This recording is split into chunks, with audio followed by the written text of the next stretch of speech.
Hello ನಮಸ್ಕಾರ. ನಾನು ವಿಘ್ನೇಶ್ವರ್ ಗಣಪತಿ ಹೆಗಡೆ ಹಿರೇಸರ. ಆ, ನಮ್ಮ ಜಮೀನು ಹಿತ್ಲಳ್ಳಿ ಗ್ರಾಮ ಬಾಳ್ಗಿಮನೆ ಹೇಳುವಲ್ಲಿ ಫಾರೆಸ್ಟ್ ಸರ್ವೆ ನಂಬರ್ 218ರಲ್ಲಿದೆ. ಅದು ಮಂಜೂರಿ ಹಂತದಲ್ಲಿದೆ. 1978 ಪೂರ್ವದ ಅತಿಕ್ರಮಣ ಆಗಿರೋದ್ರಿಂದ ಸಾಮಾನ್ಯ 50 ವರ್ಷದ ಹಿಂದಿನ ತೋಟ ಇದ್ದಿರ್ತದೆ ನಮ್ಮದು. ಅಲ್ಲಿ ಈ ವರ್ಷ ಘಟನೆ ಏನಂದರೆ, ಅಲ್ಲಿ ನಮ್ಮ ಅತಿಕ್ರಮಣದ ತೋಟದ ಬಾಜುದಲ್ಲಿ ನಮ್ಮ ಚಿಕ್ಕಪ್ಪನವ್ರದ್ದು, ಇವ್ರದ್ದು ಚಿಕ್ಕಪ್ಪ ಸುಬ್ರಾಯ್ ಪರಮಯ್ಯ ಹೆಗಡೆ ಇವ್ರದ್ದು ಅವ್ರ ಮಾಲ್ಕಿ ತೋಟ ಇದ್ದಿರ್ತದೆ. ಅವ್ರ ಮಗ ಮಹೇಶ್ ಸುಬ್ರಾಯ್ ಹೆಗಡೆ ಇರ್ತಾನೆ. ಅವರ ಪೂರ್ತಿ ಫ್ಯಾಮಿಲಿ ಅಲ್ಲೇ ಉಳಿತದೆ, ಅವ್ರ ಮನೆ ಅಲ್ಲೇ ಇರ್ತದೆ. ಆದರೆ ಅಲ್ಲಿ ಏನು ಪ್ರಾಬ್ಲಮ್ ಆಗ್ತಾಯಿದೆ ಅಂದರೆ, ಪ್ರತಿ ವರ್ಷ ನಮಗೆ ನಮ್ಮದು ಅಲ್ಲಿ ಅತಿಕ್ರಮಣ ಅವ್ರ ಪಕ್ಕದಲ್ಲಿ ಇರೋದ್ರಿಂದ ಪ್ರತಿ ವರ್ಷವೂ ನಮ್ಮ ಕಬ್ಜಾದಲ್ಲಿರುವಂಥ ತೋಟ ನಮ್ಮ ಜಮೀನಿಗೆ ಬಂದು ಇವನು ನಮ್ಮ ಬೆಳೆಯನ್ನು ಕೊಯ್ತಾನೆ, ಇದು ಮಾಡ್ತಾನೆ. ಏನೇ ಮಾಡಿದರೂ ನಮಗೆ ಭಾಳ ಹರಾಸ್ಮೆಂಟ್ ಮಾಡ್ತಾನೆ. ಅಲ್ಲಿಂದ ಬಿಟ್ಟು ಹೋಗಬೇಕು ಅಂತೇಳಿ ಭಾಳಷ್ಟು ಒಂದು ಕುತಂತ್ರ ಬುದ್ಧಿಯನ್ನು ಉಪಯೋಗಿಸ್ತಾ ಇದ್ದಾನೆ. ಅಲ್ಲಿ ಇರೋವಂಥ ತೋಟವನ್ನು ಸಹಿತ ಅಲ್ಲಿ ನೀರು ನಿಲ್ಲಿಸಿ ಅದನ್ನು ಸಾಯೋ ಥರ ಮಾಡಿದ್ದಾನೆ. ಒಂದು ಅರ್ಧ ಎಕರೆ 3/4 ಎಕರೆ ಅಷ್ಟು ಜಮೀನನ್ನು. ಇನ್ನೊಂದು 3/4 ಎಕರೆ ತೋಟ ಇದೆ, ಅದು ಸರಿಯಾದ ಮೇಂಟೆನೆನ್ಸ್ ಇರ್ತದೆ. ಅದನ್ನು ಎಲ್ಲದೂ ನಮ್ಮ ಕಬ್ಜಾದಲ್ಲಿದೆ. ಈ ಪ್ರತಿ ವರ್ಷವೂ ಸಮೇತ ಅಲ್ಲಿ ಗಲಾಟೆ ಆಗ್ತದೆ ಪ್ರತಿ ವರ್ಷ ಕೊನೆ ಕೊಯ್ಯುವಾಗ. ಆದರೆ ಇದು ಹಿಂದೆಯೇ ಕೋರ್ಟಿನಲ್ಲಿ ರಾಜಿ ಡಿಕ್ರಿ ಮೂಲಕ, ಲೋಕ ಅದಾಲತ್ ರಾಜಿ ಡಿಕ್ರಿ ಸಿರ್ಸಿ ಸಿವಿಲ್ ಕೋರ್ಟ್ನಲ್ಲಿ ಮುಗಿದಿರ್ತದೆ 2001ನೇ ಇಸ್ವಿಯಲ್ಲಿ. ಹೀಗಿರುವಾಗ ಈ ವರ್ಷ ಏನಾಗಿದೆ ಅಂದರೆ,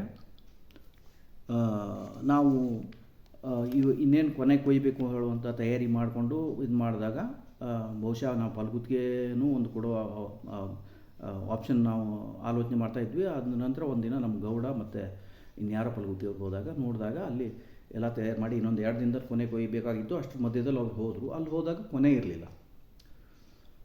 ಆಮೇಲೆ ನನಗೆ ಅವ್ನು ಫೋನ್ ಮಾಡಿ ಹೇಳ್ದ, ಕೊನೆ ಇಲ್ಲ ಅಂಥೇಳಿ, ಕೊನೆ ಕೊಯ್ದಿದ್ದಾರೆ, ಕೊನೆ ಇಲ್ಲ ಅಂಥೇಳಿ. ಆಮೇಲೆ ನಾನು ಹೋಗಿ ನೋಡಿದಾಗ ಅಲ್ಲಿ ಕೊನೆ ಇಲ್ಲ.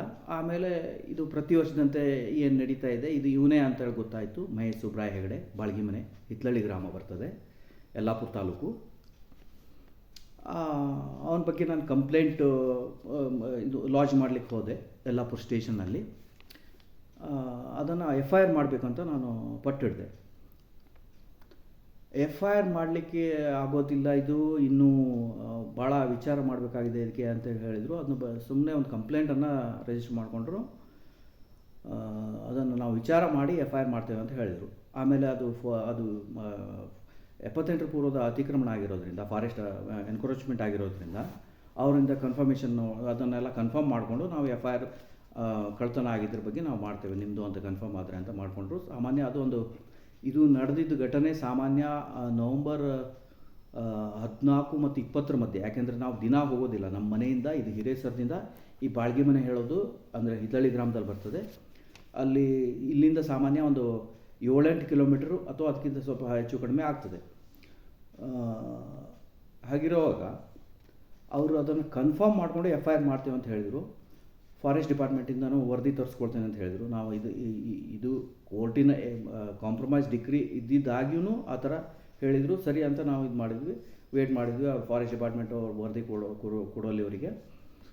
ಫಾರೆಸ್ಟ್ ಡಿಪಾರ್ಟ್ಮೆಂಟ್ ಅವರು ಸಾಮಾನ್ಯ ಈಗ 1 ತಿಂಗಳ ಆಸ್ಪಾಸ್ ಬೇಕಾಯ್ತು ಅವರಿಗೆ ಅದೆಲ್ಲ ಕನ್ಫರ್ಮ್ ಮಾಡಿ ಅವರು ವರದಿ ಕೊಟ್ಟರು. ಅದು ನಮ್ಮದು ಅಲ್ಲಿ ಅತಿಕ್ರಮಣ ಇದೆ, ನಮ್ಮ ಡಾಕ್ಯುಮೆಂಟ್ ಇದೆ ಅಂತ ಅವ್ರು ಕೊಟ್ಟರು. ಅದನ್ನು ಜಂಟಿ ಸರ್ವೆಗೂ ಹಾಕಿದ್ದಾರೆ. ಸ್ವಲ್ಪ ಇವನು ಅದನ್ನು ನಮ್ಮ ಜಾಗನ ಸ್ವಲ್ಪ ಒಳಗೆ ಮಾಡ್ಕೊಂಡಿದ್ದಾನೆ ಅನ್ನೋ ಡೌಟ್ ಇದೆ. ಅದನ್ನು ಜಂಟಿ ಸರ್ವೆಗೂ ಹಾಕಿದ್ದಾರೆ ಅವರು. ಆದರೆ ನಮ್ಮದು 215 ಅವರು ಮಾಲ್ಕಿ ಸರ್ವೆ ನಂಬರ್ ಅವ್ರ ಹೆಸರಿಗೇನು ಹೋಗಿದೆ, ಅದರ ಪಕ್ಕದಲ್ಲಿ ನಮ್ಮದು ಫಾರೆಸ್ಟ್ ಸರ್ವೆ ನಂಬರ್ 218 ಹಿತ್ಲಳ್ಳಿ ಏನಿದೆ, ಅದು ನಮ್ಮ ಜಮೀನು, ನಾವೇ ಅದನ್ನು ಅತಿಕ್ರಮಣ ಮಾಡ್ಕೊಂಡು ಬಂದಿದ್ದೇವೆ ಅನ್ನೋದನ್ನು ಅವ್ರು ರಿಪೋರ್ಟ್ ಕೊಟ್ಟಿದ್ದಾರೆ. ಅದು ಕನ್ಫರ್ಮ್ ಆಯಿತು ಪೊಲೀಸಿಗೆ ಕನ್ಫರ್ಮ್ ಆದ ಕೂಡಲೇ ನಾನು ಪಟ್ಟು ಹಿಡಿದೆ. ಅದನ್ನು FIR ಮಾಡಿ ಕಳ್ತನ ಆಗಿದೆ ಸರ್, ಅದು ನಮ್ಮ ಜಮೀನಿದ್ದು, ಅವ್ನು ಕೊಯ್ದಿದ್ದಾನೆ ಅಂತ. ಯಾಕೆಂತಂದರೆ ಅಲ್ಲಿ ಅವ್ರದ್ದು ಮೋಟೋ ಕಾರ್ಡ್ಸ್ ಓಡಾಡಿಸಿರುವಂಥದ್ದು ಇದೆಲ್ಲ ಲಕ್ಷಣ ಇತ್ತು. ಮತ್ತು ಹೋದ ವರ್ಷವೂ ಇದೇ ಥರ ಮಾಡಿದ್ದಾನೆ. ಸಾಮಾನ್ಯ ಅಲ್ಲಿ 7-8 ಕ್ವಿಂಟಲ್ ಆಗುವಂಥ ಜಾಗದಲ್ಲಿ ಒಂದು 3-4 ಕ್ವಿಂಟಲ್ ಅಷ್ಟೇ ಉಳಿದಿತ್ತು. ಹೋದ ವರ್ಷವೂ ಗಲಾಟೆ ಆಗಿ ಆಮೇಲೆ ಪೊಲೀಸ್ ನಾವು ಹೋಗಿ ಹೇಳಿದ ನಂತರ ನೀವು ಇದನ್ನು ಬೆಳೆ ತೊಗೊಳ್ಳಿ, ಅವನೇನಾದರೂ ಪ್ರಾಬ್ಲಮ್ ಮಾಡಿದರೆ ಫೋನ್ ಮಾಡಿ ಅಂತ ಹೇಳಿದರು, ನಮ್ಗೆ ತಿಳಿಸಿ ಅಂತ ಹೇಳಿದರು. ಅದೇನೂ ಪ್ರಾಬ್ಲಮ್ ಆಗಲಿಲ್ಲ ಆಮೇಲೆ. ಆದರೆ ಅಷ್ಟು ಒಳಗೇ ಸಾಮಾನ್ಯ ಅವನು ಕದ್ದು ಕೊಯ್ದಿದ್ದ ಒಂದು ಸ್ವಲ್ಪ. ಆ ಬಗ್ಗೆ ನಾವು ಕಂಪ್ಲೇಂಟು ಮಾಡಲಿಲ್ಲ. ಇದು ಭಾಳ ಹಿಂದಿಂದನೂ ಇದೇ ಥರ ನಡೀತಾ ಬರ್ತಾ ಇದೆ. ನಾವು ಕಂಪ್ಲೇಂಟ್ ಮಾಡಲಿಕ್ಕೂ ಹೋಗಿರಲಿಲ್ಲ. ಯಾಕೆಂತಂದರೆ ಇದು ಅತಿಕ್ರಮಣ ಏನಾಗ್ತದೆಯೋ ಏನು ಗೊತ್ತಿಲ್ಲ ಅನ್ನೋ ವಿಚಾರಕ್ಕೆ. ಆದರೆ ಇದು ಕೋರ್ಟಲ್ಲಿ ಇದು ಕಾಂಪ್ರಮೈಸ್ ಡಿಗ್ರಿ ಆಗಿರೋದ್ರಿಂದ ನಾವು ಈ ವರ್ಷ ಲಾಯರ್ಸನ್ನೆಲ್ಲ ಕರೆಕ್ಟಾಗಿ ಕೇಳಿದಾಗ ಇದು ನಾವು ಜಮೀನನ್ನು ಕಳ್ಕೊಳ್ತೇವೆ ಅನ್ನೋ ಹೆದರಿಕೆ ಇರೋದ್ರಿಂದ, ಅದೇ ಥರ ಒಂದು ಹರಾಸ್ಮೆಂಟು ಮಾಡ್ತಾ ಇರೋದ್ರಿಂದ ನಾವು ಸ್ವಲ್ಪ ಎಕ್ಸ್ಪರ್ಟ್ಸನ್ನು ಕೇಳಿದಾಗ ಇದು ನೀವು ಕಾಂಪ್ರಮೈಸ್ ಡಿಗ್ರಿ ಆಗಿದ್ದೀರಿ ಅಂದರೆ ಅದನ್ನು ಉಲ್ಲಂಘನೆ ಮಾಡಿದರೆ ಅವನು ಶಿಕ್ಷೆಗೊಳಗಾಗ್ತಾನೆ. ಅದು ನಿಮ್ಮದೇ ಜಮೀನಾಗಿರ್ತದೆ. ಅಲ್ಲಿ ಅವನು ಯಾವುದೋ ಆ್ಯಕ್ಟಿವಿಟೀಸ್ ಅಥವಾ ಈ ಥರ ಏನೂ ಮಾಡಲಿಕ್ಕೆ ಬರೋದಿಲ್ಲ. ಬಂದರೆ ಅದು ಅವನು ಅಫೆನ್ಸ್ ಆಗ್ತದೆ ಅಂತ ಹೇಳಿದರು. ಅದಕ್ಕಾಗಿ ನಾವು ಈ ಬಾರಿ ಏನು ಮಾಡಿದ್ವಿ ಅದನ್ನೆಲ್ಲ ಕನ್ಸಲ್ಟ್ ಮಾಡಿರೋದ್ರಿಂದ ಇದು FIR ಮಾಡಲೇಬೇಕು ಅಂತ ನಾವು ಪಟ್ಟು ಹಿಡಿದು ಕೂತ್ಕೊಂಡ್ವಿ ಈ ವರ್ಷ. ಸೊ FIR ಮಾಡಿರೋರು ಅವನೇ ಮಹೇಶ್ ಸುಬ್ರಾಯ ಹೆಗಡೆ, ಬಾಳ್ಗಿಮನೆ, ಹಿತ್ಲಳ್ಳಿ ಗ್ರಾಮ ಬರ್ತದೆ, ಅದು ಯಲ್ಲಾಪುರ ತಾಲೂಕು. ಅವನ ವಿರುದ್ಧ ಕಂಪ್ಲೇಂಟನ್ನು FIRನ ಇದು ಮಾಡಿಕೊಂಡ್ರು, ರಿಜಿಸ್ಟರ್ ಮಾಡಿಕೊಂಡ್ರು. ಆಮೇಲೆ ರಿಜಿಸ್ಟರ್ ಮಾಡಿದ ನಂತರ ಅವನಿಗೆ ಕರೆಸಿದ್ರು. ಅವ್ರು ಕರೆಸಿದಾಗ ಮೋಸ್ಟ್ಲಿ ಅವನು ಇಲ್ಲ ನಾನೇ ಅದನ್ನು ಕೊನೆ ತಗೊಂಡಿದ್ದೇನೆ, ನಾವು ಇಬ್ಬರೇ ಇದನ್ನು ಕೊಯ್ದಿದ್ದೇವೆ ಅಂತ ಹೇಳ್ತಾನೆ. ಅಲ್ಲಿ ಆಲ್ಮೋಸ್ಟ್ ನಾವು ಅದನ್ನು ಮೊದಲೇ ಕೊಲೆಗುತ್ತಿಗೆ ಕೊಡೋ ವಿಚಾರ ಇರೋದ್ರಿಂದ ನಾವು ಕೊನೆಯನ್ನು ಸಹಿತ ಲೆಕ್ಕ ಮಾಡ್ಕೊಂಡಿದ್ವಿ ಅದನ್ನ. ಸಾಮಾನ್ಯ ಎಕ್ಸಾಕ್ಟ್ಲಿ ಒಂದು 700 ಕೊನೆಗಳಿದ್ವು ಅಲ್ಲಿ, ಅಡಿಕೆ ಕೊನೆಗಳು. ಆ ಅಡಿಕೆ ಕೊನೆಗಳು ನಾಪತ್ತೆ ಆಗಿದ್ವು ಅಲ್ಲೆಲ್ಲೋ ಒಂದು 4 ಎಳೆ ಕೊನೆಗಳು ಕಂಡು ಬಿಟ್ಟರೆ ಬಾಕಿ ಇದೆಲ್ಲ ನಾಪತ್ತೆ ಆಗಿದ್ವು ಅಲ್ಲಿ. ಸೊ ಹಾಗಾಗಿರೋದಕ್ಕೆ ಅಲ್ಲಿ ಮೋಟೋ ಕಾರ್ಡ್ಗಳು ಆ ಗುರುತು ಮತ್ತು ಹೋದ ವರ್ಷದ ಹಿಸ್ಟ್ರಿ ಇವನ್ನೆಲ್ಲ ನೋಡಿದಾಗ ಇವನೇ ಅಂತೇಳಿ ನಾನು FIR ಮಾಡಿದ್ದೀನಿ. ಅದು ರಿಜಿಸ್ಟರ್ ಆಗಿದೆ. ಯಾವಾಗ? ಡಿಸೆಂಬರ್ 22, 2025, ಈಗ ಈ ಹೊಸ ವರ್ಷದ ಮೊದಲು. ಅದರ ನಂತರ ಅವರು ಇನ್ವೆಸ್ಟಿಗೇಷನ್ ಮಾಡಬೇಕು. ಅದನ್ನು ಏನು ಅಡಿಕೆ ಇದೆ ಅದನ್ನು ಸೀಸ್ ಮಾಡಬೇಕು, ಅವನನ್ನು ಅರೆಸ್ಟ್ ಮಾಡಬೇಕಾಗಿತ್ತು. ಆದರೆ ಅವ್ರು ಏನು ಮಾಡ್ತಾ ಇದ್ದಾರೆ ಅಂದರೆ, ಅರೆಸ್ಟ್ ಮಾಡಿಲ್ಲ ಇನ್ನೂ ತನಕ. ಇನ್ನೂ ಅಡಿಕೆನೂ ಅವರು ಎನ್ಕ್ವೈರಿ ಮಾಡಿದ್ದೇವೆ. ಈಗ ಮೊದಲು CRPC ಇರೋದು ಈಗ ಇದು ಆಗಿದೆ, BNS ಆಗಿದೆ, ಭಾರತೀಯ ನೀತಿ ಸಂಹಿತೆ. ಇದು ಥೆಫ್ಟ್ ಕೇಸ್ ಅಂದರೆ 303 ಅವರು ರಿಜಿಸ್ಟರ್ ಮಾಡ್ಕೊಂಡಿದ್ದಾರೆ. ಹಾಗಾಗಿ ಅದನ್ನು ಸೀಸ್ ಮಾಡಬೇಕು ಅವರು. ಮತ್ತು ಆವತ್ತು ಯಾರ್ಯಾರು ಅದರ ಆ್ಯಕ್ಟಿವಿಟೀಸಲ್ಲಿ ಭಾಗಿಯಾಗಿದ್ದಾರೆ, ಅಲ್ಲಿ ಯಾರು ಕೊನೆಗೌಡರು ಬಂದರು, ಅದನ್ನ ಯಾವ ಟೂಲ್ಸಿಂದ ಅದನ್ನು ಕೊಯ್ದರು, ಯಾವುದು ಫೈಬರ್ ತೋಟಿಯನ್ನು ಯೂಸ್ ಮಾಡಿದಾರೆ, ಯಾವುದು, ಅದನ್ನೆಲ್ಲ ಇನ್ವೆಸ್ಟಿಗೇಷನ್ ಮಾಡಬೇಕು, ಯಾರ್ಯಾರು ಬಂದಿದ್ದರು. ಮತ್ತು ಇನ್ನೊಂದು ವಿಷಯ ಹೇಳಿದ್ದಾನೆ ಅವನು, ಅದನ್ನು ಹೇಳಿದ್ದಾರೆ ಸ್ಟೇಷನ್ ಅವರು ಸ್ಟೇಟ್ಮೆಂಟನ್ನು ತೊಗೊಂಡು ಸಿಗ್ನೇಚರು ತೊಗೊಂಡಿದ್ದೇವೆ ಅಂತ ಹೇಳ್ತಾ ಇದ್ದಾರೆ. ಏನಂದರೆ ಅದು 700 ಗೊನೆಗಳಿದ್ದು ಸಾಮಾನ್ಯ ಒಂದು 47-48 ಕ್ವಿಂಟಲ್ ಸಾಮಾನ್ಯ ಅಡಿಕೆ ಸಿಪ್ಪೆಗೂಡ ಆಗಬೇಕು ಅಂತ ನಾವು ಒಂದು ಕಲ್ಪನೆ ಇಟ್ಕೊಂಡು ಅದನ್ನು FIRನಲ್ಲಿ ನಾವು ಅದನ್ನು ಮೆನ್ಷನ್ ಮಾಡಿದ್ದೀನಿ ಅದನ್ನು. ಈಗ ಅವನು ಏನು ಹೇಳ್ತಾ ಇದ್ದಾನೆ ಅಂದರೆ 19 ಕ್ವಿಂಟಲನ್ನು ನಾನು ಇಲ್ಲಿ ಕೊಯ್ದಿದ್ದ ಅಡಿಕೆ ಕೊನೆಯನ್ನು ಸಿರ್ಸಿಯಲ್ಲಿ ಹಸಿ ಅಡಿಕೆ ಟೆಂಡರ್ನಲ್ಲಿ ತೊಗೊಂಡೋಗಿ ಸೇಲ್ ಮಾಡಿದ್ದೇನೆ ಅಂತ ಹೇಳ್ತಾ ಇದ್ದಾನೆ. ಅದಕ್ಕೆ ರಿಸೀಟ್ ತೊಗೊಂಬ ಅಂತ ಹೇಳ್ತಾ ಇದ್ದಾರಂತೆ. ಅವರು ರಿಸೀಟ್ ಇನ್ನೂ ತಂದು ಮುಟ್ಸಿಲ್ಲ ಅವನು. ಅದು ಯಾವ ವೆಹಿಕಲಲ್ಲಿ ಹೋಯಿತು, ಅದರ ಓನರ್ ಯಾರು, ಯಾವ ಪಿಕಪ್ಪಲ್ಲಿ ಹೋಯಿತು, ಅದನ್ನು ಸಹಿತ ಇನ್ವೆಸ್ಟಿಗೇಷನ್ ಮಾಡಬೇಕಾಗಿದೆ. ಇಲ್ಲಿ ಯಾರು ಈ ಆ್ಯಕ್ಟಿವಿಟೀಸಲ್ಲಿ ಭಾಗಿಯಾಗಿದ್ದಾರೆ, ಕೊನೆ ಯಾರನ್ನ ಕೊಯ್ದರು, ಕೊನೆ ಅಡಿಕೆ ಆರಿಸ್ಲಿಕ್ಕೆ ಯಾರು ಬಂದರು, ಅದನ್ನು ಹೊತ್ಕೊಂಡು ಹೋಗ್ಲಿಕ್ಕೆ ಯಾರು ಬಂದರು, ಇವೆಲ್ಲ ಯಾರು ಆಳುಗಳು ಬಂದಿದ್ದಾರೆ, ಯಾವ ಟೀಮ್ ಬಂದಿತ್ತೋ ಏನೋ, ಸಿರ್ಸಿಯಿಂದ ಬಂದಿತ್ತೋ ಯಲ್ಲಾಪುರ ಕಡೆಯಿಂದ ಬಂದಿತ್ತೋ, ಅದನ್ನ ಇನ್ವೆಸ್ಟಿಗೇಷನ್ ಮಾಡಬೇಕಾಗಿದೆ. ಅವ್ರ ಹೆಸರುಗಳನ್ನೆಲ್ಲ ಚಾರ್ಜ್ ಶೀಟ್ನಲ್ಲಿ ಅವ್ರನ್ನ ಮೆನ್ಷನ್ ಮಾಡಬೇಕಾಗಿದೆ ಅವರು. ಅದಷ್ಟಲ್ಲದೆ ಇನ್ನೂವರೆಗೂ ಅವ್ರೀಗ ಏನೋ ಅವ್ರದ್ದು BNS ಪ್ರಕಾರ ಈಗ ಥೆಫ್ಟ್ ಕೇಸಲ್ಲಿ ನೋಟಿಸ್ ಕೊಡಬೇಕಂತೆ ಕಳ್ತನ ಮಾಡಿದವನಿಗೆ. ಅದನ್ನು ಆಲ್ರೆಡಿ ಮಾಡಿದ್ದೀವಿ ಅಂತ ಹೇಳಿದ್ದಾರೆ. 1, 2, 3 ನೋಟಿಸ್ ಮಾಡಿದ್ದೀವಿ ಅಂತ ಹೇಳಿದ್ದಾರೆ. ಅದ್ರ ಬಗ್ಗೆ ನನಗೇನು ವಿಷಯ ಗೊತ್ತಿಲ್ಲ. ಅವ್ರು ಕೇಳಿದಾಗ ಹೇಳ್ತಾ ಇದ್ದಾರೆ. ಅವ್ರು ಹೇಳಿದ್ದನ್ನು ನಾನು ನಂಬ್ತಾ ಇದ್ದೇನೆ, ಗೊತ್ತಿಲ್ಲ. ಸೊ ಈಗ ಆಲ್ಮೋಸ್ಟ್ ಅವ್ರದ್ದು ಎಲ್ಲ ಪ್ರೊಸೆಸ್ಗಳನ್ನು ಕಂಪ್ಲೀಟ್ ಆಗಿದೆ. ಅವನನ್ನು ಅರೆಸ್ಟ್ ಮಾಡಿ ಇನ್ವೆಸ್ಟಿಗೇಷನ್ ಮಾಡಬೇಕಾಗಿತ್ತು. ಈಗ ಒಂದು ಕೆಲವು ದಿನದ ಹಿಂದೆ ಇಲ್ಲೇ ಒಂದು ಘಟನೆ ನಡೆದಿದೆ. ಆ ಘಟನೆಯಲ್ಲಿ ಒಂದು 2-3 ಹುಡುಗರು ಇಲ್ಲಿ ಹರಿಗದ್ದಿದವರು, ಅವರು ಸಿದ್ಧಿ ಜನಾಂಗದವರು, ಅವರು ಆ ಒಂದು ಕೊನೆ ಕದ್ದಾಗ ಅವರನ್ನು ಡೈರೆಕ್ಟ್ಲಿ ಏನು ಮಾಡಿದ್ದಾರೆ, ಅದೇ ದಿನ ತೊಗೊಂಡೋಗಿದ್ದಾರೆ, ಸ್ಥಳ ಪಂಚನಾಮೆ ಮಾಡಿದ್ದಾರೆ. ಆಮೇಲೆ ಅದನ್ನು FIR ಮಾಡಿದ್ದಾರೆ. ಆದರೆ ಇಲ್ಲಿ ನಮ್ಮ ಕೇಸಲ್ಲಿ ಏನು ಮಾಡಿದ್ದಾರೆ ಅಂದರೆ, ಸ್ಥಳ ಪಂಚನಾಮೆ ನೆಕ್ಸ್ಟ್ ಡೇನೇ ಮಾಡಿದ್ದಾರೆ, ಅದು ಓಕೆ. ಬಟ್ ಏನು ಮಾಡಿದ್ದಾರೆ, ಅವನನ್ನು ನೋಟಿಸ್ ಮಾಡಿ ಅವನನ್ನು ಪೊಲೀಸ್ ಸ್ಟೇಷನಿಗೆ ಕರೆಸಿದ್ದೇವೆ ಅಂತ ಹೇಳ್ತಾರೆ 2-3 ಬಾರಿ. ಇನ್ನೂವರೆಗೂ ಅವನನ್ನು ಅರೆಸ್ಟ್ ಮಾಡಿಲ್ಲ. ಇನ್ವೆಸ್ಟಿಗೇಷನು ಭಾಳ ಆಮೆಗತಿಯಲ್ಲಿ ಹೋಗ್ತಾ ಇದೆ. ಅದನ್ನು ಸ್ಪೀಡಪ್ ಮಾಡಿ ಅದನ್ನು ಏನಂತ ಬೇಗನೆ ಚಾರ್ಜ್ ಶೀಟ್ ಮಾಡೋ ಬಗ್ಗೆ ಪ್ರಯತ್ನ ಮಾಡಬೇಕು ಅವರು. ಮತ್ತು ಅಲ್ಲಿ ಅಡಿಕೆ ಎಷ್ಟು ಹೋಗಿದೆ, ಅದು ಉಳಿದಿದ್ದು ಎಲ್ಲಿ ಹೋಗಿದೆ. 19 ಕ್ವಿಂಟಲ್ ಅವನು ಹೇಳ್ತಾನಂತೆ. 19 ಕ್ವಿಂಟಲ್ ಹಸಿ ಅಡಿಕೆಯನ್ನು ಸಿರ್ಸಿ ಟೆಂಡರ್ನಲ್ಲಿ ಹಸಿ ಅಡಿಕೆನಲ್ಲಿ ತಾನು ಸೇಲ್ ಮಾಡಿದ್ದೇನೆ ಅಂತ ಹೇಳ್ತಾನಂತೆ. ಅದು ರಿಸೀಟ್ ತೊಗೊಂಬಂದರೆ ಇನ್ನೂ ತೊಗೊಂಬಂದಿಲ್ಲ. ಸೊ ಉಳಿದಿದ್ದು ಏನು ಒಂದು ಆಲ್ಮೋಸ್ಟ್ ಒಂದು 30 ಕ್ವಿಂಟಲ್ 28-30 ಕ್ವಿಂಟಲ್ ಅಡಿಕೆ ಎಲ್ಲಿ ಹೋಗಿದೆ ಅನ್ನೋದು ಅದು ಇನ್ವೆಸ್ಟಿಗೇಷನ್ ಆಗಬೇಕಾಗಿದೆ. ಹಾಗೆಯೇ ಅದಕ್ಕೆ ಏನೇನು ಟೂಲ್ಸನ್ನು ಬಳಸಿದ್ದಾರೆ ಕೊನೆಗೂ ಇವಾಗ ಫೈಬರ್ ತೋಟಿ ಯೂಸ್ ಮಾಡಿದ್ರಾ ಅವ್ರು, ಮತ್ತು ಏನು ಮೋಟೋ ಕಾರ್ಡ್ ಯೂಸ್ ಮಾಡಿದ್ದಾರೆ. ಯಾಕೆಂದರೆ ಮೋಟೋ ಕಾರ್ಡ್ದಲ್ಲಿ ಮಾರ್ಕಿಂಗ್ ಇದೆ ಅಲ್ಲಿ ತೋಟದಲ್ಲೆಲ್ಲ, ಅದು ಅದರ ಮಾರ್ಕಿಂಗ್ಗಳನ್ನು ನಾವು ಇದನ್ನು ಮಾಡ್ಕೊಂಡಿದ್ದೇವೆ, ಫೋಟೋ ತೊಗೊಂಡಿದ್ದೇವೆ, ಇದನ್ನು ಮಾಡಿದ್ದೇವೆ. ಸೊ ಅದನ್ನು ನನ್ನ ಕಡೆ ಇದೆ ಇನ್ನೂ. ಸೊ ಹೀಗಾಗಿ ಅದು ಯಾವ ಅಲ್ಲಿ ಮೋಟೋ ಕಾರ್ಡ್ ಯೂಸ್ ಮಾಡಿದ್ದಾರೆ, ಯಾವ ದೋಟಿ ಯೂಸ್ ಮಾಡಿದ್ದಾರೆ, ಅಡಿಕೆ ಎಲ್ಲಿ ಹೋಯಿತು, ಉಳಿದಿದ್ದ ಅಡಿಕೆ ಎಲ್ಲಿ ಹೋಯಿತು, ಇದು ರಿಸಿಟ್ ಯಾಕೆ ಇನ್ನೂವರೆಗೆ ಬಂದಿಲ್ಲ, ಪಿಕಪ್ ಯಾವುದು ಯೂಸ್ ಮಾಡಿದ್ದಾರೆ ಸಿರ್ಸಿಗೆ ತೊಗೊಂಡು ಹೋಗಲಿಕ್ಕೆ, ಅದು ಎಲ್ಲದನ್ನು ಇವರು ಹೊರಗೆ ಹಾಕಬೇಕಾಗಿದೆ ಇನ್ವೆಸ್ಟಿಗೇಷನ್ ಮಾಡಿ. ಸೊ ಅದನ್ನು ಚಾರ್ಜ್ ಶೀಟ್ನಲ್ಲಿ ಮೆನ್ಷನ್ ಮಾಡಬೇಕಾಗಿದೆ. ಅದ್ರ ಓನರ್ ಯಾರು, ಪಿಕಪ್ದು ಏನಾಗಿದೆ, ಅದನ್ನು ಎಲ್ಲದನ್ನೂ ವಿಚಾರ ಮಾಡಬೇಕಾಗಿದೆ. ನಾವು ನೋಡಿರದೇ ಇರೋದರಿಂದ ಮಹೇಶ್ ಹೆಗಡೆ ಒಬ್ಬಂದೇ ಹೆಸರು ಹಾಕಿರ್ತೇನೆ ಈ ಕಂಪ್ಲೇಂಟ್ನಲ್ಲಿ. ಆದರೆ ಇನ್ವೆಸ್ಟಿಗೇಷನ್ ಮಾಡೋದು ಪೊಲೀಸ್ ಅವ್ರ ಕರ್ತವ್ಯ ಆಗಿರ್ತದೆ. ಹಾಗಾಗಿ ಅವರು ಉಳಿದವ್ರು ಯಾರು ಅಂತ ಅವರು ಇನ್ವೆಸ್ಟಿಗೇಷನ್ ಮಾಡಿ ಅವ್ರನ್ನೆಲ್ಲ ಚಾರ್ಜ್ ಶೀಟ್ನಲ್ಲಿ ತೊಗೊಳ್ಬೇಕು ಅವ್ರನ್ನ. ಅದು ಅಷ್ಟಲ್ಲದೆ ಬಹುಶಃ ನಾನು ಈಗ ಒಂದು ಕೆಲವು ದಿನದ ಹಿಂದೆ ಅವರಿಗೆ ಈಗಾಗಲೇ ಹೇಳಿದ್ದೇನೆ ಸಸ್ಪೆಕ್ಟ್ ಯಾರ್ಯಾರಿದ್ದಾರೆ ಅಂತ ನಾನು ಹೇಳಿದ್ದೇನೆ. ಅವ್ರ ಮನೆಯವರು ಎಲ್ಲರದ್ದು ಹೆಸರಿದೆ. ಹಾಗೆಯೇ ಅವ್ರ ಮನೆಗೆ ರೆಗ್ಯುಲರ್ ಬರುವಂಥ ಆಳುಗಳು ಒಂದು 2 ಗಂಡಾಳಿದ್ದಾರೆ, ಒಂದು ಹೆಣ್ಣಾಳಿದ್ದಾರೆ, ಅವ್ರದ್ದು ಹೆಸರು ಹಾಕಿದ್ದೇನೆ. ಸೊ ಅವನು ಮಹೇಶ್ ಸುಬ್ರಾಯ ಹೆಗಡೆ ಇವನು ಭಾವ, ಅಂದರೆ ಅವನ ಹೆಂಡತಿಯ ತಮ್ಮ. ಅವನು ಹೆಚ್ಚು ಕಡಿಮೆ ಹಿಂದೂ ಗಲಾಟೆ ಆದಾಗೆಲ್ಲ ಬರ್ತಾ ಇದ್ದಾನೆ. ಹಾಗಾಗಿ ಅವನು ಸಸ್ಪೆಕ್ಟ್ ಹೆಸರಲ್ಲಿ ಇದೆ, ಶಿವರಾಮ್ ಭಟ್ ಅಂತೇಳಿ. ಅವನು ಆ ಉಪ್ಲೇಶ್ವರದ ಹತ್ರ ಶೇಡಿ ಜಡ್ಡಿ ಅಂತೇಳಿ. ಸೊ ಅವನನ್ನು ಎಲ್ಲರನ್ನೂ ಸಸ್ಪೆಕ್ಟನ್ನು ಕರೆದು ಇನ್ವೆಸ್ಟಿಗೇಷನ್ ಮಾಡಬೇಕು ಅಂತ ನಾನು ಆಲ್ರೆಡಿ ಅವರಿಗೆ ಹೇಳಿದ್ದೇನೆ ಅನ್ಅಫಿಷಿಯಲ್ ಆಗಿ. ಅದನ್ನು ಅವ್ರು ಮಾಡಬೇಕಾಗಿದೆ, ಆದಷ್ಟು ಬೇಗನೆ ಮಾಡಬೇಕಾಗಿದೆ. ಯಾಕೆಂದರೆ ಇವನು ಕಳ್ತನ ಮಾಡಿಕೊಂಡು ಈಗಾಗಲೇ ಇಲ್ಲೇ ಆರಾಮಾಗಿ ಓಡಾಡ್ಕೊಂಡಿದ್ದಾನೆ, ಸ್ಟೇಷನ್ಗೂ ಕರೆದಾಗ ಹೋಗ್ತಾ ಇದ್ದಾನೆ ಅಥವಾ ನೆಕ್ಸ್ಟ್ ಡೇ ಹೋಗ್ತಾ ಇದ್ದಾನೆ ಅಂತ ಹೇಳ್ತಾ ಇದ್ದಾರೆ. ಅವನನ್ನು ಅರೆಸ್ಟ್ ಮಾಡಿ ಇನ್ವೆಸ್ಟಿಗೇಷನ್ ಮಾಡಬೇಕು. ಯಾಕೆಂದರೆ ಅವನು ಕಳ್ಳ ತಪ್ಪಿಸ್ಕೊಳ್ಬೋದು, ಮುಂದೊಂದು ದಿನ ಇಲ್ಲಿಂದ ನಾಪತ್ತೆ ಆಗ್ಬೋದು, ಗೊತ್ತಿಲ್ಲ. ಅದು ಮುಂದೆ ಏನು ಮಾಡ್ತಾನೋ ಅದೆಲ್ಲ ವಿಚಾರಗಳು ನಮ್ಗೆ ಗೊತ್ತಿಲ್ಲ. ಆದರೆ ಅವರು ಈಗ ಸ್ಟ್ರಿಕ್ಟ್ ಆ್ಯಕ್ಷನ್ ತೊಗೊಂಡು ಅವನನ್ನು ಅರೆಸ್ಟ್ ಮಾಡಬೇಕು. ಅದೇ ಥರ ಈ ಘಟನೆ ಬಗ್ಗೆ ಟೋಟಲಿ ಕೂಲಂಕುಷವಾಗಿ ಇನ್ವೆಸ್ಟಿಗೇಷನ್ ಮಾಡಬೇಕು. ಸುಮ್ಮನೆ ಏನೋ ಮಾಡದೆ ಬಿಟ್ಟೆ ಅಂದರೆ ಆಗೋದಿಲ್ಲ. ಯಾಕೆಂತಂದರೆ ಈಗಾಗಲೇ ಅವ್ರು ಮಾಡಿರೋದು ಭಾಳ ಕಡಿಮೆ ಈ ಅವಧಿಯಲ್ಲಿ. ಯಾಕೆಂದರೆ ಡಿಸೆಂಬರ್ 22ಕ್ಕೆ FIR ಆಗಿದೆ, ಇವತ್ತು ಜನವರಿ 4.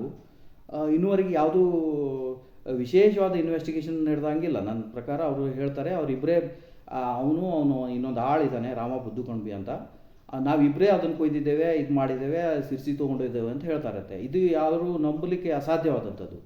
ಹಾಗಾಗಿ ಅತಿಶಯೋಕ್ತಿ ಇದು. ಇದರಲ್ಲಿ ಒಂದು 7-8 ಮಂದಿ ಇನ್ವಾಲ್ವ್ ಆಗಿರಬೇಕು. ಅವ್ರು ಯಾರ್ಯಾರು ಅಂತ ಇನ್ವೆಸ್ಟಿಗೇಷನ್ ಮಾಡಿ ಅವ್ರ ಹೆಸರನ್ನು ಮೆನ್ಷನ್ ಮಾಡಿ. ಅದೇ ಥರ ಸೀಸ್ ಮಾಡಿರೋದು ಅಡಿಕೆ ಅದು ಏನು ಮಾಡಬೇಕು ಅದನ್ನು ಪ್ರೊಸೆಸನ್ನು ನೀವು ಮಾಡಿ. ಅದೇ ಥರ ಟೂಲ್ಸ್ಗಳು, ಇಕ್ವಿಪ್ಮೆಂಟ್ಗಳು, ವೆಹಿಕಲ್ಸ್ಗಳು ಯಾವುದಾಗಿದ್ದಾವೆ ಅದನ್ನೆಲ್ಲ ಏನು ಮಾಡಬೇಕು ಅದು ನಿಮ್ಗೆ ಗೊತ್ತಿದೆ, ಅದನ್ನು ಮಾಡಬೇಕು ನೀವು. ಅದನ್ನು ಹೇಳಿದ್ದೀನಿ ನಾನು ಆಲ್ರೆಡಿ ಇವರಿಗೆ. ಅದನ್ನು ನಾವು ಮಾಡ್ತಾಯಿದ್ದೀವಿ, ಇನ್ನೂ ಮಾಡ್ತಾಯಿದ್ದೀವಿ ಅಂತ ಹೇಳ್ತಾ ಇದ್ದಾರೆ. ಸೊ ಈ ಭಾಳ ಸ್ಲೋ ಆಗಿ ಪ್ರೋಸೆಸ್ ನಡೀತಾ ಇದೆ. ಇದು ಸ್ಪೀಡಪ್ ಆಗಬೇಕು. ಏನು ತಕ್ಷಣ ಇವ್ರನ್ನ ಆ್ಯಕ್ಷನ್ ತೊಗೊಳ್ಬೇಕು ಇವರ ವಿರುದ್ಧ. ಇವನನ್ನು ಅರೆಸ್ಟ್ ಮಾಡಬೇಕು. ಅರೆಸ್ಟ್ ಮಾಡಿ ಉಳಿದವ್ರು ಯಾರ್ಯಾರಿದ್ದಾರೆ ಅವ್ರನ್ನೂ ಅರೆಸ್ಟ್ ಮಾಡಬೇಕು. ಅದೆಲ್ಲ ಏನು ಐಟಮ್ಸ್ ಇದ್ದಾವೆ ಅವನ್ನೆಲ್ಲ ಈಗ ತಕ್ಷಣ ಅದನ್ನು ಏನಿದೆ ದಿನ 1-2 ದಿನದಲ್ಲಿ ಅದನ್ನೆಲ್ಲ ಸೀಸ್ ಮಾಡಿ ಏನೇನಿದೆ ಪ್ರೋಸೆಸ್ಸನ್ನು ಅದನ್ನು ಮಾಡಬೇಕು. ಇಷ್ಟರ ಮಧ್ಯದಲ್ಲಿ ಇನ್ನು ರೈತರ ಸಮಸ್ಯೆಗಳ ಬಗ್ಗೆ ಹೇಳೋದಾದರೆ, ರೈತರು ಈ ವರ್ಷ ಬಹುಶಃ ಎಲ್ಲರದ್ದು ಭಾಳ ಬೆಳೆ ಕಡಿಮೆ ಇದೆ. ರೈತರಿಗೆ ಇಷ್ಟೆಲ್ಲ ಕಷ್ಟ ಇರುವಾಗ ಸ್ವಲ್ಪ ಪೊಲೀಸು ಇದ್ರ ಬಗ್ಗೆ ಭಾಳ ಬೇಗನೆ ತ್ವರಿತಗತಿಯಲ್ಲಿ ಇದನ್ನು ಸ್ವಲ್ಪ ಇನ್ವೆಸ್ಟಿಗೇಷನ್ ಮಾಡಿ ಇದನ್ನು ಆದಷ್ಟು ಬೇಗನೆ ಆ್ಯಕ್ಷನ್ ತೊಗೊಳ್ಬೇಕು. ಯಾಕೆಂದರೆ ರೈತರ ಸಮಸ್ಯೆಗಳು ಬೇರೆ ಬೇರೆ ಇರ್ತವೆ. ನಮಗೆ ಹಣದ ಸಮಸ್ಯೆ ಇರ್ತದೆ, ಇದು ಇರ್ತದೆ. ಯಾವುದಿದ್ರೂ ನಮ್ಮ ಬೆಳೆ ನಮ್ಮ ಕೈಗೆ ನಾವು ಇಡೀ ವರ್ಷ ಅದನ್ನು ಕೆಲಸ ಮಾಡಿಕೊಂಡು ಅದನ್ನು ಎಲ್ಲದೂ ಮಾಡಿಕೊಂಡು ಬೆಳೆ ಸಿಗಲಿಲ್ಲ ಅಂದರೆ ನಮ್ಗೆ ಎಷ್ಟು ಕಷ್ಟ ಆಗ್ತದೆ ಅನ್ನೋದು ರೈತರಿಗೆ ಗೊತ್ತು, ನನಗೆ ಗೊತ್ತು, ರೈತರಿಗೂ ಗೊತ್ತು, ಎಲ್ಲರಿಗೂ ಗೊತ್ತಿದ್ದು. ಸೊ ಹಂಗಾಗಿ ಇದನ್ನು ಆದಷ್ಟು ಬೇಗನೆ ಆ್ಯಕ್ಷನ್ ತೊಗೊಳ್ಬೇಕು ಇವರು ವಿರುದ್ಧ. ಅದನ್ನು ಸೀಸ್ ಮಾಡಬೇಕು ಆದಷ್ಟು ಬೇಗನೆ. ನಮಗೆ ಅದು ಏನಿದೆ ಅದನ್ನು ನಮಗೆ ಮುಟ್ಸೋ ಬಗ್ಗೆ ಏನೇನು ಪ್ರೋಸೆಸ್ ಇದೆ ಅದು ಮುಗಿಸಿ ನಮಗೆ ಮುಟ್ಟಿಸ್ಬೇಕು ಅದನ್ನು. ಸೊ ನಮ್ಗೆ ಅನ್ಯಾಯ ಆಗಿದೆ, ಅದನ್ನು ಇವರು ನ್ಯಾಯ ಕೊಡಿಸ್ಬೇಕು. ಇವರು ಅದು ಮುಂದೆ ನ್ಯಾಯಾಲಯಕ್ಕೆ ಹಾಜರು ಮಾಡಬೇಕು. ಏನೇನು ಪ್ರೋಸೆಸ್ ಇದೆ ಅವ್ರಿಗೆ ಗೊತ್ತಿದೆ, ಅದನ್ನು ನಾವು ಹೇಳಬೇಕಾಗಿಲ್ಲ. ಅದನ್ನು ಅವ್ರು ಮಾಡಬೇಕು ಆದಷ್ಟು ಬೇಗನೆ. ಇನ್ನು ಈ ಸಮಸ್ಯೆಗೆ ಸಂಬಂಧಪಟ್ಟಂಗೆ ನಾನು MLA ಅವರಿಗೆ ವಿಷಯ ಗೊತ್ತಾಗಿದೆಯೋ ಇಲ್ಲೋ ಗೊತ್ತಿಲ್ಲ ನನಗೆ. ಇನ್ನು ಅಧಿಕಾರಿಗಳು, ಈಗ ಪೊಲೀಸ್ ಅಧಿಕಾರಿಗಳು, ಈಗ ಆಲ್ರೆಡಿ ನಾನು ಏನು ಮಾಡಿದ್ದೀನಿ, ಇದು ಕಂಪ್ಲೇಂಟ್ ಕೊಟ್ಟಾಗೂ ಸಮೇತ ಇವರು FIR ಆಗುವಾಗ FIR ಮಾಡಲಿಕ್ಕೆ ಆಗೋದಿಲ್ಲ, ಇದು ನಾವು ಅದನ್ನು ವರದಿ ತೊಗೊಳ್ತೇವೆ ಅಂದಾಗೂ ನಾನು SP ಅವರಿಗೆ, ಅಡಿಷ್ನಲ್ SP ಅವರಿಗೆ ನಾನು ಕಂಪ್ಲೇಂಟ್ ಮಾಡಿದ್ದೆ, ಮೇಲ್ ಮಾಡಿದ್ದೆ ಅವರಿಗೆ. ಅದನ್ನು ರೆಸ್ಪಾಂಡ್ ಮಾಡಿ ಅವರು DYSP ಅವ್ರಿಗೆ ಹಾಕಿದರು, DYSP ಅವ್ರಿಗೆ ಭೇಟಿಯಾದೆ ನಾನು. ಆಮೇಲೆ ಇವರಿಗೂ ಫೋನ್ ಮಾಡಿ ಹೇಳಿದರು, ಯಲ್ಲಾಪುರ PI ಅವರಿಗೆ. ಆಮೇಲೆ ಅದು FIR ಆಗಿದೆ ಡಿಸೆಂಬರ್ 22ಕ್ಕೆ. ಆದರೆ ಈಗ FIR ಆದ ನಂತರ ಈಗ 12-13 ದಿನ ಜಾಸ್ತಿ ಆಗಿದೆ. ಇಷ್ಟಾದಾಗೂ ಏನೂ ಪ್ರೊಸೆಸ್ಗಳು ಭಾಳ ಸ್ಲೋ ಇದೆ. ಇದನ್ನು ಏನು ಮಾಡಬೇಕು ಅದನ್ನು ಮಾಡಬೇಕು ಅವರು. ಈ ಬಗ್ಗೆ ಸ್ವಲ್ಪ MLA ಅವರು ಸ್ವಲ್ಪ ಗಮನ ಹರಿಸಬೇಕು. ಮತ್ತು ಅಧಿಕಾರಿಗಳು ಇದ್ರ ಬಗ್ಗೆ ತಕ್ಷಣ ಇದರ ತ್ವರಿತಗತಿಯಲ್ಲಿ ಇದನ್ನು ಸಮಸ್ಯೆ ಬಗ್ಗೆ ಏನು ಇದರ ಮುಂದಿನ ಪ್ರೋಸೆಸ್ ಇದೆ ಅದನ್ನು ಕಂಪ್ಲೀಷನ್ ಮಾಡಿ ಆ್ಯಕ್ಷನ್ ಅಂತ ತೊಗೊಳ್ಬೇಕು ಅವ್ರನ್ನ. ಈಗ ಏನು ಕಳ್ತನ ಮಾಡಿದ್ದಾರೆ, ಥೆಫ್ಟ್ ಏನು ಆ್ಯಕ್ಟಿವಿಟೀಸಲ್ಲಿ ಭಾಗಿಯಾಗಿದ್ದಾರೆ ಅವರೆಲ್ಲರನ್ನೂ ಅರೆಸ್ಟ್ ಮಾಡಬೇಕು ಕೂಡಲೇ. ಮೇನ್ಲಿ ಯಾರು ಅಂದರೆ ಇಲ್ಲಿ ಮಹೇಶ್ ಸುಬ್ರಾಯ ಹೆಗಡೆ. ಅದ್ರ ಹಿಂದೆ ಯಾರ್ಯಾರು ಇದ್ದಾರೋ, ಅದರ ಯಾರು ಮಾಸ್ಟರ್ ಪ್ಲ್ಯಾನ್ ಯಾರ್ದಿತ್ತು ಅದೆಲ್ಲ ಗೊತ್ತಿಲ್ಲ ನನಗೆ. ಅದೆಲ್ಲ ಯಾರ್ದು ಏನಿದೆ, ಯಾರ್ಯಾರು ಭಾಗಿಯಾಗಿದ್ದಾರೆ ಟೋಟಲಿ ಅವ್ರನ್ನ ಇನ್ವೆಸ್ಟಿಗೇಷನ್ ಮಾಡಿ ಅವರ ಹೆಸರನ್ನೆಲ್ಲ ಬಹಿರಂಗಪಡಿಸಿ ಅದನ್ನು ಇದು ಮಾಡಬೇಕು ಅವರು. ಅದೇನಿದೆ ಪ್ರೊಸೆಸ್ ಅವ್ರು ಮಾಡಲಿ. ಸೊ ಹಾಗಾಗಿ ನಾನು MLA ಅವರಲ್ಲೂ ಒಂದು ರಿಕ್ವೆಸ್ಟ್ ಏನು ಕೇಳಿದರೆ, ಈ ಥರ ಎಲ್ಲ ಆದಾಗ ರೈತರ ಜೀವನ ಮೊದಲೇ ಕಷ್ಟ ಇದೆ. ಈ ಥರ ಆದಾಗ ಆದಷ್ಟು ಬೇಗನೆ ಇದನ್ನು ತ್ವರಿತಗತಿಯಲ್ಲಿ ಇದನ್ನು ಮುಂದೆ ಪ್ರೋಸೆಸ್ ಮಾಡೋ ಬಗ್ಗೆಯೂ ಅವರು ಸ್ವಲ್ಪ ಇದನ್ನು ಪೊಲೀಸ್ ಇಲಾಖೆಗೆ ಸ್ವಲ್ಪ ತಿಳಿಸ್ಬೇಕು. ಮತ್ತು ಅಧಿಕಾರಿಗಳು ಸ್ವಲ್ಪ ಪಾಸಿಟಿವ್ ಆಗಿ ಸ್ಪಂದಿಸಬೇಕು. ಭಾಳ ನಾನು ಈಗ ಕಂಪ್ಲೇಂಟ್ ಕೊಡ್ಲಿಕ್ಕೆ ಹೋಗ್ತಾ ಇದ್ದಾಗಲಿ ಅಥವಾ ಈ FIR ಮಾಡುವಾಗಲಿ ಭಾಳ ಅವ್ರ ಕಡೆಯಿಂದ ರೆಸಿಸ್ಟೆನ್ಸ್ ಬರ್ತಾ ಇದೆ. ಯಾಕೆ ಗೊತ್ತಿಲ್ಲ. ಭಾಳ ನಾನು ಹೇಳಬೇಕಾಗಿದೆ, ಭಾಳ ನಾನು ಒತ್ತಾಯ ಮಾಡಿ ಅವರಿಗೆ ಮಾಡಿಸ್ಬೇಕಾಗಿದೆ. ಈ ಥರ ಆದರೆ ಕಂಪ್ಲೇಂಟಿಗೆ ಭಾಳ ಪ್ರಾಬ್ಲಮ್ ಆಗ್ತದೆ. ನಾವು ಮೊದಲೇ ಪ್ರಾಬ್ಲಮ್ ಇರ್ತದೆ, ದಿನ ನಮ್ಗೆ ಓಡಾಡ್ಲಿಕ್ಕೆ ಆಗೋದಿಲ್ಲ. ನಮ್ಮ ಸಮಸ್ಯೆಗಳನ್ನು ಅರ್ಥ ಮಾಡಿಕೊಂಡು ಅವರು ಈಗ ಈ ನಿಜಾಂಶ ಇದೆ ಅಂತ ಹೇಳಿ ಅರ್ಥ ಮಾಡ್ಕೊಂಡ್ಮೇಲೆ ಬೇಗನೆ ಅದನ್ನು ರಿಜಿಸ್ಟರ್ ಮಾಡಿಕೊಂಡು ಮುಂದಿನ ಅವರ ಏನಿದೆ ಪ್ರೊಸೆಸನ್ನು ಬೇಗನೆ ಕಂಪ್ಲೀಟ್ ಮಾಡಬೇಕು. ಅದೇ ಥರ ಮುಂದಿನ ನ್ಯಾಯ ಕೊಡಿಸ್ಲಿಕ್ಕೂ ಅವರು ಏನು ಅವ್ರ ಪ್ರೊಸೆಸ್ ಇದೆ ಅದು ಅವ್ರು ಮಾಡಿ ಕೋರ್ಟ್ನಲ್ಲಿ ಹಾಜರು ಮಾಡಬೇಕು ಅದನ್ನೆಲ್ಲ. ಸೊ ಇದಿಷ್ಟು ವಿಚಾರಗಳಿದೆ. ಆಲ್ರೆಡಿ ನಾನು ಈಗ ಬಹುಶಃ ಇವತ್ತು ಇನ್ನೇನೋ ಪ್ರಕರಣ ಆಗಿದೆ ಯಲ್ಲಾಪುರದಲ್ಲಿ, ಅದೇನೋ ಹಿಂದೂ ಮುಸ್ಲಿಮ್ದು. ಅದೇನೇ ಇರಲಿ, ನಮ್ಮ ಪ್ರಕರಣದ ಸಂಬಂಧಪಟ್ಟು ನಾನು ಅವರು ಬಹುಶಃ ಇವತ್ತು ಯಲ್ಲಾಪುರದಲ್ಲೇ ಇದ್ದರು ಅನಿಸ್ತದೆ. DYSP ಅವರು ಮತ್ತು ಅಡಿಷ್ನಲ್ SP ಅವರೆಲ್ಲ. ನಾನು ಕಾಲ್ ಮಾಡಿದ್ದೆ ಅವರಿಗೆ. ಮತ್ತು ಆಲ್ರೆಡಿ ನಮ್ಮ ಈಗ IO ಫೋನ್ ಮಾಡಿದ್ದೇನೆ, ಮತ್ತು ಯಲ್ಲಾಪುರ PI ಅವರಿಗೂ ಫೋನ್ ಮಾಡಿ ಹೇಳಿದ್ದೇನೆ. ಆಯಿತು, ನಾವು ಅದೇನು ಅಂತ ಮಾಡ್ತೇವೆ ಅಂತ ಹೇಳ್ತಾ ಇದ್ದಾರೆ. DYSP ಅವರಿಗೂ ಫೋನ್ ಮಾಡಿದ್ದೇನೆ, ಸಿರ್ಸಿ ಅವರಿಗೂ. ಇನ್ನು ಅಡಿಷ್ನಲ್ SP ಅವ್ರಿಗೆ ನಾನು ಮಾತಾಡಿದಾಗ ಅವ್ರು ಏನಂತ ಇದ್ದಾರೆ, ನಾನು ಸ್ವಲ್ಪ ಇದರಲ್ಲಿ ವಾಟ್ಸಪ್ಪಲ್ಲೂ ಚಾಟ್ ಮಾಡಿದ್ದೇನೆ ಅವರಿಗೆ. ಸೊ ನಾನು ಎಲ್ಲ ಡಾಕ್ಯುಮೆಂಟ್ ಏನಿದೆ, ಈ ಮೀಡಿಯಾದಲ್ಲಿ ಏನು ಬಂದಿದೆ ಅದೆಲ್ಲದನ್ನು ನಾನು ಅವರಿಗೆ ಪ್ರೂಫ್ ಸಮೇತ ಅವರಿಗೆ ಸೆಂಡ್ ಮಾಡಿದ್ದೇನೆ ಆಲ್ರೆಡಿ. ಸೊ ಅವರಿಗೆಲ್ಲ ವಿಚಾರಗಳು ಗೊತ್ತಾಗಿದೆ ಅಂತ ನಾನು ಅಂದ್ಕೊತಿದ್ದೇನೆ. ಯಾಕೆಂದರೆ ವಾಟ್ಸಪ್ಪಲ್ಲಿ ಅದೆಲ್ಲದನ್ನು ಕಳಿಸಿದ್ದೇನೆ. ನಾನು ಕೋರ್ಟಿನ ಡಾಕ್ಯುಮೆಂಟ್ ಇರ್ಬೋದು, ಅಥವಾ ಈ FIR ಆಗಿರೋ ಕಾಪಿ ಇರ್ಬೋದು, ಅಥವಾ ಈ ಮೀಡಿಯಾದಲ್ಲಿ ಬಂದಿರೋದಾಗಿರಲಿ, ಎಲ್ಲದನ್ನು ಅವ್ರಿಗೆ ಕಳಿಸಿದ್ದೇನೆ. ಇಷ್ಟಾಗಿಯೂ ಇದು ಯಾಕೆ ಭಾಳ ನಿಧಾನಗತಿಯಲ್ಲಿ ಇದು ಆಗ್ತಾಯಿದೆ ಅಂತ ಗೊತ್ತಾಗ್ತಾ ಇಲ್ಲ. ಸೊ ಈಗ ಅಡಿಷ್ನಲ್ SP ಅವರು ಇವತ್ತು ಚಾಟ್ ಮಾಡುವಾಗ ಹೇಳ್ತಾಯಿದ್ರು, ಅದು ನೀವು ಯಾವುದೋ ಆರ್ಡ್ರ್ ತೊಗೊಂಡು ಬನ್ನಿ, ಇದು ನಾವು ಇದು ಮಾಡಲಿಕ್ಕೆ ಆಗೋದಿಲ್ಲ ಏನೋ ಅಂತ ಇದು ಮಾಡಿದರು. ಬಟ್ ನನಗೆ ಸ್ವಲ್ಪ ಇದು ಒಂಥರ ವಿಚಿತ್ರ ಅನ್ನಿಸ್ತಾ ಇದೆ. ಯಾಕೆಂತಂದರೆ ಇದು ಕಳ್ತನ ಆಗಿದೆ, ಅವರು ಕೋರ್ಟಿಂದ ಆರ್ಡ್ರ್ ತೊಗೊಂಬನ್ನಿ ಅಂತ ಹೇಳ್ತಾ ಇದ್ದಾರೆ. ಕೋರ್ಟಲ್ಲಿ ಆಲ್ರೆಡಿ ನಮ್ದು ಏನಾಗಿದೆ, ಸಿರ್ಸಿಯಲ್ಲಿ ಸಿವಿಲ್ ಕೋರ್ಟಲ್ಲಿ ಇದು ಆಲ್ರೆಡಿ ಕಾಂಪ್ರಮೈಸ್ ಡಿಗ್ರಿ ಲೋಕ ಅದಾಲತಲ್ಲಿ ನಮ್ಮ ತಂದೆಯವರು ಮತ್ತು ಈ ಮಹೇಶ್ ಹೆಗಡೆ ತಂದೆಯವರು ಮಾಡ್ಕೊಂಡಿದ್ದಾರೆ, ಅಂದರೆ ನಮ್ಮ ಚಿಕ್ಕಪ್ಪ. ಸೊ ಹಂಗಿರೋವಾಗ ಅದನ್ನು ಫಾಲೋ ಮಾಡಬೇಕು. ಅದು ಉಲ್ಲಂಘನೆ ಆಗಿ ಥೆಫ್ಟ್ ಆಗಿದೆ ಅಂದಮೇಲೆ ಥೆಫ್ಟ್ ಆ್ಯಕ್ಷನ್ ತೊಗೊಳ್ಳೇಬೇಕು. ಅದು ಇನ್ನುವರೆಗೆ ನಡೆದಿಲ್ಲ. ಸೊ ಹಿಂಗಿರುವಾಗ ಅಡಿಷ್ನಲ್ SP ಅವ್ರದ್ದು ನನಗೆ ಅವ್ರದ್ದು ಏನು ಚಾಟಿನ ಒಂದು ಇದು ಸಾರಾಂಶ ಹೇಳಬೇಕಂದ್ರೆ, ನಾನು ಎಲ್ಲದನ್ನು ಕಳಿಸಿದ್ದೇನೆ. ಅವರಿಗೆ ಕೇಳಿದ್ದೇನೆ, ನಿಮಗೆ ಇನ್ನೇನು ಆರ್ಡ್ರ್ ಬೇಕು, ವಾಟ್ ಕೈಂಡ್ ಆಫ್ ಆರ್ಡ್ರ್ ಅಂತ ನಾನು ಕೇಳಿದ್ದೇನೆ. ಆರ್ಡ್ರ್ ಅಂದರೆ ಏನು ಆರ್ಡ್ರ್ ಬೇಕು ನಿಮಗೆ ಅಂತ. ಅದಕ್ಕೆ ಅವರು ರಿಪ್ಲೈ ಮಾಡಿಲ್ಲ ಇನ್ನು. ಅದೇನೇ ಇರಲಿ ಬಿಡಿ. ಸೊ ಇದು ಥೆಫ್ಟ್ ಈಗ ಆಗಿರೋದ್ರಿಂದ ಥೆಫ್ಟಿಗೆ ಏನಿದೆ ಆ್ಯಕ್ಷನ್ ತೊಗೋಬೇಕು, ಅದನ್ನು ತಗೊಳ್ಬೇಕು. ಥೆಫ್ಟು ಈಗ ಕಾಗ್ನಿಜಿಬಲ್ ಅಫೆನ್ಸ್, ಇದೇನು ನಾನ್ ಕಾಗ್ನಿಜಿಬಲ್ ಅಫೆನ್ಸ್ ಅಲ್ಲ. ಯಾಕೆಂತಂದರೆ ಎಲ್ಲೋ ಒಂದು 5-10 ಸಾವಿರದ ಆಗಿದ್ದಿದ್ರೆ ಮೈನರ್ ಅಂತ ಕನ್ಸಿಡರ್ ಮಾಡಿ NC ಮಾಡ್ಬೋದು, ನಾನ್ ಕಾಗ್ನಿಜಿಬಲ್ ಅಫೆನ್ಸು. ನಾನು ಆಲ್ರೆಡಿ ಲಾಯರ್ಸ್ ಹತ್ರೆಲ್ಲ ಕನ್ಸಲ್ಟ್ ಮಾಡಿರೋದ್ರಿಂದ ಕೆಲವೊಂದು ವಿಷಯಗಳು ಗೊತ್ತಾಗಿದೆ ನನಗೆ. ಸೊ ಇದು ಕಾಗ್ನಿಜಿಬಲ್ ಅಫೆನ್ಸ್ ಆಗಿರೋದ್ರಿಂದ ಈಗ ಏನೇ ಇರಲಿ, CRPC ಆಗಿರೋದು GNS ಆಗಿದೆ, BNS ಆಗಿದೆ, ಭಾರತೀಯ ನೀತಿ ಸಂಹಿತೆ ಆಗಿದೆ, 303 ಆಗಿದೆ, ಅದು 378 379 ಏನೋ ಇತ್ತಲ್ಲ ಅದು CRPCನಲ್ಲಿ. ಅದು ಈಗ 303 ಆಗಿದೆ. ಸೊ 303ನಲ್ಲೇ ಇವರು ರಿಜಿಸ್ಟ್ರು ಮಾಡ್ಕೊಂಡಿದ್ದಾರೆ ಅದನ್ನ. ಆದರೆ 303ದಾಗ ಏನು ಪ್ರೊಸೆಸ್ ಇದೆ ಅದನ್ನು ಇವರು ಹೇಳ್ತಾ ಇದ್ದಾರೆ, 2-3 ನೋಟಿಸ್ ಕೊಡಬೇಕು, ಅವನನ್ನು ಇದು ಮಾಡಬೇಕು, ಹಾಗೆ ಅವನು 5ಕ್ಕೆ ಬರ್ತಾ ಇದ್ರೆ ನಾವು ಅವನ್ನ ಅರೆಸ್ಟ್ ಮಾಡ್ಲಿಕ್ಕೆ ಆಗೋದಿಲ್ಲ ಅಂತ ಎಲ್ಲ ಹೇಳ್ತಾ ಇದ್ದಾರೆ. ಸೊ ನಾನು ಲಾಯರ್ಸನ್ನು ಕನ್ಸಲ್ಟ್ ಮಾಡಿದಾಗ ಅವ್ರು ಹೇಳ್ತಾ ಇದ್ದಾರೆ, ಇದು ಒಂದೇನೋ ನೋಟಿಸ್ ಮೋಸ್ಟ್ಲಿ ಕೊಡಬೇಕಿರಬೇಕು, ಗೊತ್ತಿಲ್ಲ ನನಗೆ. ಅದ್ರ ನಂತರ ಇವ್ರಿಗೆ ಪ್ರೊಸೆಸ್ ಏನಿದೆ ಮಾಡ್ಬೋದು, ಯಾಕೆಂದರೆ ಇವ್ರಿಗೆ ಯಾರೂ ತಡೆಯೋ ಇದಿಲ್ಲ. ಯಾಕೆಂದರೆ ಇದು ಕಾಗ್ನಿಜಬಲ್ ಅಫೆನ್ಸು.